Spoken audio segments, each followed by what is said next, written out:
তো মোবাইল খুললে আজকাল প্রতিনিয়ত একটা জিনিস দেখা যায়, কারো ফেসবুক প্রোফাইল হ্যাক হয়ে যাচ্ছে বা কারো ফেসবুক পেজ হ্যাক হয়ে যাচ্ছে। তো সেক্ষেত্রে আপনাকে যদি কোনো অচেনা ব্যক্তি মোবাইল ট্র্যাক করে থাকে বা হ্যাক করে থাকে, তো আগের থেকে আপনি কীভাবে অ্যালার্ট থাকবেন বা আগের থেকে আপনার কাছে কীভাবে নোটিফিকেশান আসবে, তো সেটা একটা সিম্পল প্রসেস আপনাকে শিখিয়ে দিলে আপনি নিজেই করতে পারেন। তো চলো ফটাফট দেখেন। তো তার জন্য আপনার মোবাইলে যে সেটিং অপশনটি আছে সেই অপশনটিকে ওপেন করে নিতে হবে।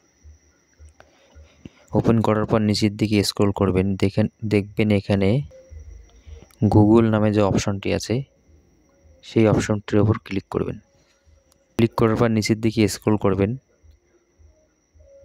করার পর দেখবেন এখানে পার্সোনাল অ্যান্ড ডিভাইস সেফটি এই যে অপশনটি আছে, এই অপশনটি যে 3 নম্বর যে অপশনটি আছে আননাউন ট্র্যাকার অ্যালার্ট, এই অপশনটির উপর ক্লিক করবেন।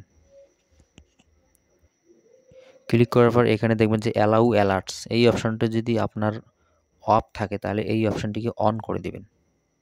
অন করার সাথে সাথে দেখুন এখানে নো ট্র্যাকার অ্যালার্টস, আপনার ফোনকে যদি কেউ ট্র্যাক করে থাকে বা হ্যাক করার চেষ্টা করে তাহলে কিন্তু আপনার মোবাইলে অটোমেটিক নোটিফিকেশান চলে আসবে এবং আপনি বুঝতে পারবেন যে আপনার মোবাইল ফোনকে ট্র্যাক করার চেষ্টা করছে কেউ বা হ্যাক করার চেষ্টা করছে।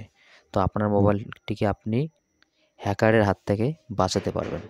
তো ভিডিওটি যদি ভালো লেগে থাকে লাইক কমেন্ট করে অবশ্যই পাশে থাকবেন।